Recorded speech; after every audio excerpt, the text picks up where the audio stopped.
kami semua, Tuhan tolong menjadi pelaku firman-Mu. Dalam Yesus kami memohon. Amin. Kita akan membuka Yakobus, saudara, pasal yang keempat. Yakobus pasal yang keempat, kita akan membaca bersama dua ayat 11 dan 12. Yakobus pasal yang keempat, 11 dan 12 kita akan baca bersama. Jika saudara sudah siap, kita akan baca bersama. 2, 3. Saudara-saudaraku, janganlah kamu saling memfitnah. Barang siapa memfitnah saudaranya atau menghakiminya, ia mencela hukum dan menghakiminya. Dan jika engkau menghakimi hukum, maka engkau bukanlah penurut hukum, tetapi hakimnya. Hanya ada satu pembuat hukum dan hakim, yaitu Dia yang berkuasa menyelamatkan dan membinasakan. Tetapi siapakah engkau sehingga engkau mau menghakimi sesamamu manusia? Bila kita boleh menjadi orang yang berbahagia, yang mau mendengarkan dan melakukan apa yang dikehendaki oleh firman Tuhan. Saudara pernah mengalami pertengkaran karena mulut? Pernah tidak, saudara? Saudara pernah ribut? Bahkan saya ingat, saudara, dari pertengkaran mulut jadi pertengkaran badan bisa terjadi. Beberapa minggu yang lalu kita juga sudah membaca di mana di Yakobus 3 diingatkan bahwa mulut yang kecil ini, kalau kita masih ingat, meskipun kecil, tetapi di dalam mulut ini ada sesuatu yang bisa membinasakan dan bisa menghancurkan diri kita sendiri yang menggunakan tidak bijaksana. Jadi kembali saat ini kita diingatkan melalui firman Tuhan, bagaimana saya dan saudara menggunakan mulut kita, terutama di dalam berbicara. Dikatakan, saudara-saudaraku, janganlah kamu saling memfitnah. Di dalam bahasa Inggris dikatakan, do not speak evil of one another. Ada satu bagian yang lebih luas yang dipakai di dalam bahasa Inggris. Don't speak evil. Don't speak evil. Dari kata yang sebetulnya memiliki satu pengertian agar saya dan saudara tidak berbicara apapun yang akan menyakiti, yang akan membuat celaka. Meskipun itu terkadang adalah true statement. Sehingga bagaimana kata-kata itu digunakan pada waktu dan tempat yang tepat. Sehingga tidak salah memakainya. Sehingga kembali, saudara, sebetulnya di sini don't speak evil to one another itu bukan menjadi masalah yang dulu saja. Dan ternyata sampai saat ini pertengkaran, keributan, baik di dalam gereja, di dalam rumah tangga, di dalam pertemanan, di dalam pekerjaan, saudara bisa saksikan. Karena mulut ini berbicara evil kepada manusia lain. Pertanyaannya bagi saya, pernahkah saya berbicara evil kepada manusia lain? Terhadap manusia lain, saudara. Apakah saudara pernah berbicara evil dengan tujuan untuk tidak membawa damai, tidak membawa koreksi, tetapi dengan tujuan memancing perkara, memancing permasalahan, memancing untuk menjadikan situasi panas? Firman Tuhan ini untuk saya dan untuk saudara, agar kita belajar dan saya stop mulut saya untuk mempraktekkan hal-hal yang demikian. Agar saudara juga stop mulut saudara untuk melakukan hal-hal yang demikian. Karena kembali kalau kita ingat, saudara, beberapa minggu yang lalu bagaimana mulut ini dipakai untuk memuji Tuhan, memberkati di dalam nama Tuhan, tetapi di sisi lain juga untuk mengutuk manusia lain. Kita diingatkan, tidak demikian seharusnya kita menggunakan mulut Kristiani kita. Dan siapa yang sanggup, dikatakan di situ juga kalau saudara masih ingat, tidak ada yang sanggup mengekang mulut ini, saudara. Hanya jikalau saya dan saudara mau berseru kepada Tuhan dan mengakui kelemahan kita melalui mulut ini, ada satu harapan. Tuhan menolong kita. Jikalau saudara tidak mau berseru kepada Tuhan, mengakui kelemahan saudara dan saya di dalam mulut ini, saudara, mungkin mulut ini akan terus dan terus kita umbar. Karena kita mengatakan, I cannot stop myself. Ya benar, saudara. Saudara tidak bisa mengendalikan mulut saudara. Saya tidak bisa mengendalikan mulut saya sendiri, saudara. Sudah diperingatkan. Tidak ada manusia yang bisa mengendalikan mulut ini. Hanya jikalau saya dan saudara mau berseru kepada Tuhan dan menyadari mulut saudara itu bahaya, mulut saya bahaya. Bisa merusak keluarga, bisa membuat keluarga itu tidak harmonis, saudara. Bisa merusak persekutuan, persahabatan. Apakah itu menjadi satu bagian yang saudara perlu renungkan saat ini? Bagaimana dengan mulut saudara? Bagaimana dengan mulut saya? Bagaimana dengan mulut orang Kristen yang lain juga? Sama. Firman Tuhan bukan hanya untuk jemaat di tempat ini, saudara. Firman Tuhan untuk jemaat Tuhan di seluruh dunia kembali. Ditulis sekitar 2000 tahun yang lalu dan sampai saat ini masih berguna dan berbicara untuk jemaat Tuhan. Bagaimana jemaat Tuhan rusak dan pecah kalau tidak melalui mulut ini, melalui apa, saudara? Yang akhirnya saling mencaci, saling memaki, dan orang yang mau mengenal Tuhan Yesus akhirnya geleng-geleng kepala, tidak mau lagi ke gereja. Tidak mengerti, saudara. Tidak mengerti. Kenapa bisa terjadi di antara jemaat Tuhan yang seharusnya tidak dilakukan. Disitulah sebetulnya mungkin saya pernah mendengarkan, saudara, kesaksian dari seorang misioneri yang balik dari Korea. Katanya di Korea Selatan itu ada satu tempat di mana ketika saudara keluar dari pintu, gereja itu belasan, saudara. Gereja itu belasan. Tetapi gereja itu antara gereja yang tidak mengajarkan kebenaran atau gereja itu mati. Tidak melakukan firman Tuhan. Hanya menjadi satu bagian religi. Hanya menjadi satu bagian rutinitas keagamaan. Dan tidak melakukan apa yang menjadi isi dan perintah firman Tuhan. Itu bisa menjadi bagian yang sama untuk gereja Tuhan di mana-mana. Bukan hanya di Korea Selatan. Bisa di Indonesia, bisa di Amerika. Meskipun saya dan saudara bisa beribadah, bisa membaca Alkitab, bisa memberikan kesaksian, tetapi kalau kembali kita tidak melakukan apa yang Tuhan kehendaki. Dan saat ini firman Tuhan mengingatkan saya dan saudara, bagaimana untuk kita tidak berbicara evil antara satu dan yang lain, saudara. Adakah saudara perlu firman Tuhan ini? Saya perlu. Saya perlu. Kalau saya tidak mau mendengarkan firman Tuhan ini, saya bisa ribut dengan istri saya. Saya bisa ribut dengan anak-anak saya. Kalau anak-anak saya yang masih kecil itu tidak bisa mengontrol, saya juga tidak bisa mengontrol mulut saya, ribut, saudara. Keluarga bisa pecah. Itu hanya satu gambaran kecil. Di tempat pekerjaan, saudara bisa berani menantang dan saling menantang, akhirnya dikeluarkan, dan lain sebagainya. Hanya kefatalan daripada saya dan saudara tidak mau melakukan apa yang menjadi kehendak firman Tuhan. Jikalau saya dan saudara mau melakukan, saudara, kembali yang mendapat untung siapa? Karena firman itu diberikan untuk benefit kita, untuk menjaga saya, untuk menjaga saudara di satu tempat yang damai, di satu tempat yang aman, di satu tempat yang tidak akan menimbulkan gejolak emosi yang merusak, saudara. Dan jika kembali tadi kita sudah diingatkan agar tidak berbicara evil satu dengan yang lain, bila kita mendengar barang siapa memfitnah saudaranya atau menghakiminya, ia mencela hukum dan menghakiminya.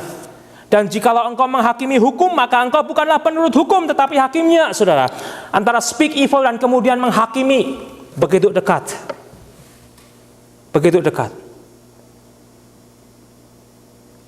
Mungkin saudara tidak sadar, saya tidak sadar, kita pernah menghakimi. Dan ketika saya membaca ini berarti saya mengambil kursinya Tuhan. Menghakimi, condemning.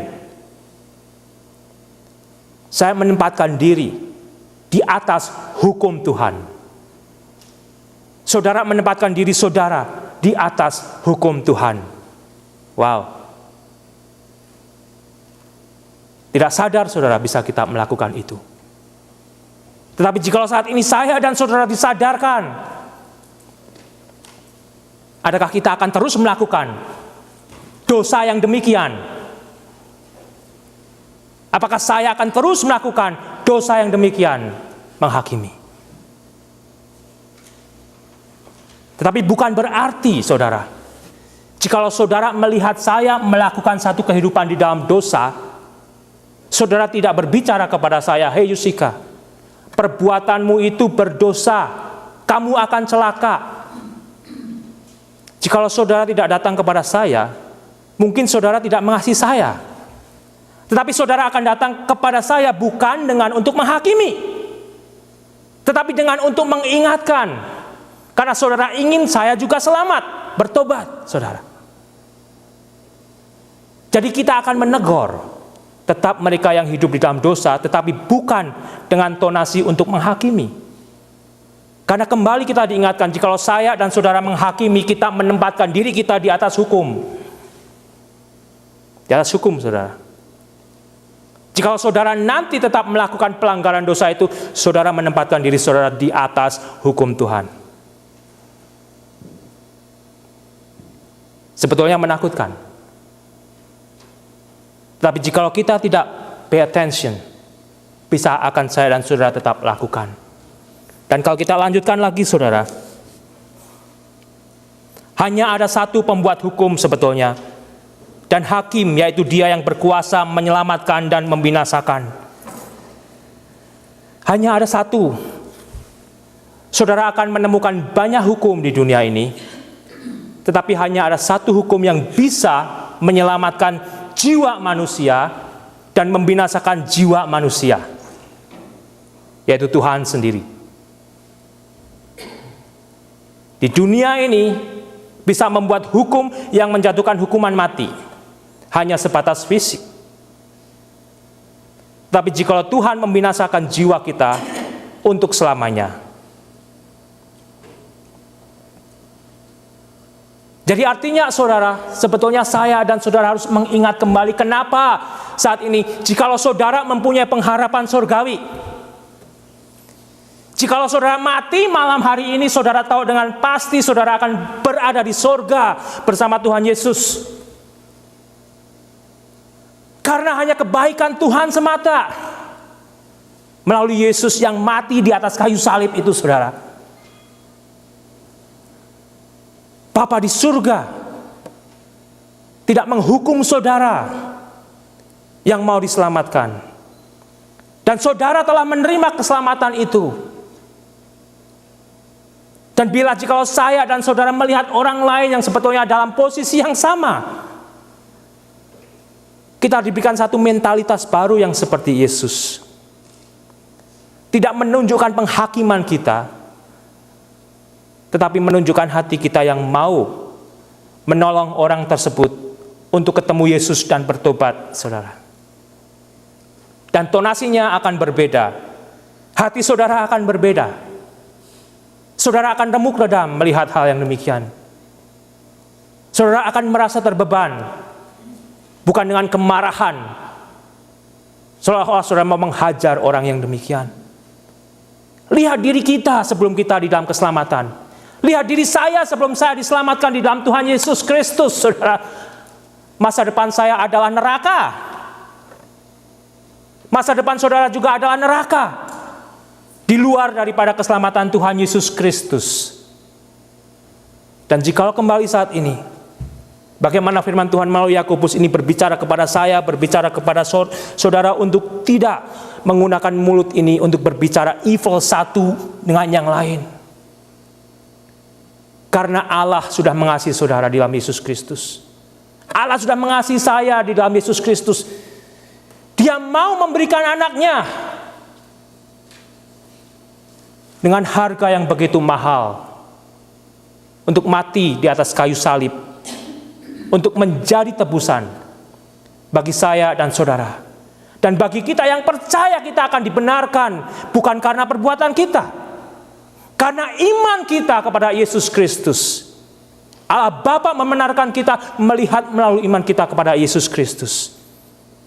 Karena kita tidak akan pernah menjadi sempurna selama tinggal di dalam tubuh yang sudah dikuasai oleh dosa ini. Tetapi perbedaannya kembali, saudara tidak akan tinggal di dalam dosa. Saudara masih bisa kepleset, tetapi saudara akan kembali datang kepada Tuhan. Saudara tidak akan teruskan, sudah kepleset, ceburkan sekali, saudara. Itu bukan mentalitas orang yang sudah diselamatkan di dalam Tuhan Yesus Kristus. Dan itu bukan bisikan suara Roh Kudus. Sehingga kembali, bila saat ini saya diingatkan, saudara diingatkan, apa yang menjadi bagian daripada firman Tuhan ini. Jikalau saya menghakimi, saudara, siapa kamu? Firman Tuhan berbicara. Kalau Yusika kamu menghakimi, siapa kamu? Kamu sendiri sebetulnya sudah akan masuk neraka karena dosamu. Kalau tidak kuberikan Yesus Kristus yang mati bagi kamu dan kamu terima sebagai juru selamatnya, kamu juga masuk neraka. Dan sekarang apa dasarnya Yusika kamu menghakimi? Tetapi kembali, saudara, kita hidup di dalam dunia yang memang penuh kegelapan. Kita hidup di dalam dunia yang memang penuh dengan tantangan. Terkadang kita menjadi bingung dan kebalik kalau saya mau berbicara kepada teman saya yang melakukan satu kehidupan homoseks.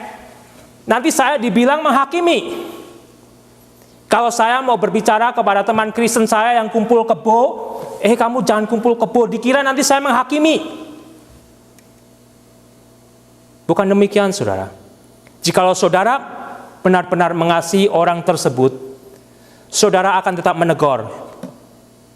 Kamu orang Kristen tidak boleh dong hidup kumpul kebo.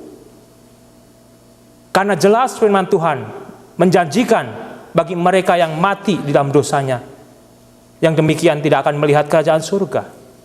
Bukan penghakiman, saudara. Tapi saudara memiliki hati. Allah telah memberikan Yesus untuk mati bagi kita. Seringkali kita berandai-andai mau merasa menjadi orang yang baik, bijaksana. Tidak mau mengingatkan mereka yang akan mati di dalam dosanya, yang akan celaka di dalam dosanya, yang saudara dengan mata saudara lihat, saudara. Karena saudara takut dikucilkan, saudara takut dibilang nanti saya dibilang menghakimi. Yang saya mau katakan, jikalau hati saudara memang tidak mau menghakimi, mau menyelamatkan orang itu, lakukan, katakan. Dan mulut saudara akan dipakai oleh Tuhan menyelamatkan orang tersebut. Jikalau saudara tahu dengan mata saudara sendiri, manusia ini akan celaka karena dosanya, dan saudara diam aja, mungkin Tuhan akan bertanya juga, apakah kasih kamu benar? Seolah-olah kamu hanya mau menyelamatkan diri kamu. Yesus telah mati untuk kamu. Kamu mau merasa diri sok benar? Ada, saudara, kemungkinan manusia yang merasa tidak mau disalahkan, takut dikatakan sebagai seorang penghakim. Kalau memang orang itu penghakim, ya takutlah. Tetapi jika orang itu dan termasuk saya dan saudara mau mengatakan kebenaran untuk membawa orang tersebut di dalam pertobatan, yang memang hati saudara telah dipenuhi oleh kasih Kristus, lakukan. Karena ini zamannya. Karena ini waktunya. Kalau tidak dimulai dari jemaat Tuhan, siapa yang akan memulai, saudara? Kalau tidak dimulai dari kita sendiri, kita hanya mengharapkan orang Kristen lain yang memulai, tidak akan terjadi mungkin. Instead kita menggunakan mulut kita untuk berbicara tentang evil, biarlah saat ini kita serahkan mulut kita kepada Tuhan untuk dipakai menjadi alat pembawa keselamatan, alat pembawa damai di dalam Kristus Yesus bagi mereka yang terjerat di dalam dosanya. Dan saudara akan diberkati oleh Tuhan. Dan saudara akan dipakai oleh Tuhan. Bukan untuk menghakimi, bukan untuk condemning. Karena kita sendiri sebetulnya sudah terhakimi. Tetapi kita sudah dilepaskan dan dibebaskan. Itulah sebetulnya mengapa saya dan saudara diperintahkan untuk tidak menghakimi. Karena siapa saya? Siapa saudara? Firman Tuhan berkata, who are you to judge? Who are you to condemn? Tetapi saya dan saudara tetap dipanggil untuk memberitakan kebenaran. Saya dan saudara dipanggil untuk menyatakan kebenaran dengan dasar yang sama yang sudah dicontohkan oleh Kristus sendiri. Agar manusia tersebut akhirnya boleh bertobat. Dan kembali saudara, di dalam bahasa yang dipakai di sini sebetulnya don't speak evil. Kata-kata yang bisa menyakiti, kata-kata yang bisa membuat celaka, meskipun kata-kata itu bisa berisi kebenaran. Jadi kita harus disertai kebijaksanaan kapan dan bagaimana menggunakan kata-kata itu. Haruskah di tempat yang private? Antara satu dengan saksi, atau harus disebarkan di muka umum begini, yang akhirnya bisa, kalau bukan tempatnya, akan merusak. Dan di situ termasuk saya dan saudara akan speak evil. Sehingga bila saat ini oleh firman Tuhan saya diajar, saudara juga diajar untuk mulut ini tidak berbicara evil lagi, tetapi boleh berbicara kata-kata yang akan dipakai oleh Tuhan untuk membawa keselamatan. Sehingga keluarga kita masing-masing, saudara yang ada keluarga, akan lebih sejuk, akan lebih indah. Di dalam persekutuan demikian juga, di tempat saudara bekerja demikian juga, dan ketemu dengan jemaat yang lain juga demikian juga. Bahkan mulut kita bisa dipakai. Jika kita tidak mulai di mana gereja ini berada, saudara, jangan harapkan kita memohon orang lain yang memulai, saudara. Saudara tidak memulai, mereka juga tidak akan memulai. Tapi jikalau saudara tergerak hati saudara untuk menyerahkan mulut saudara dipakai oleh Tuhan, mungkin jemaat Kristen lain juga akan tergerak melihat mulut saudara yang saudara serahkan kepada Tuhan menjadi berkat. Amin. Mari kita berdoa. Bapa di surga, terima kasih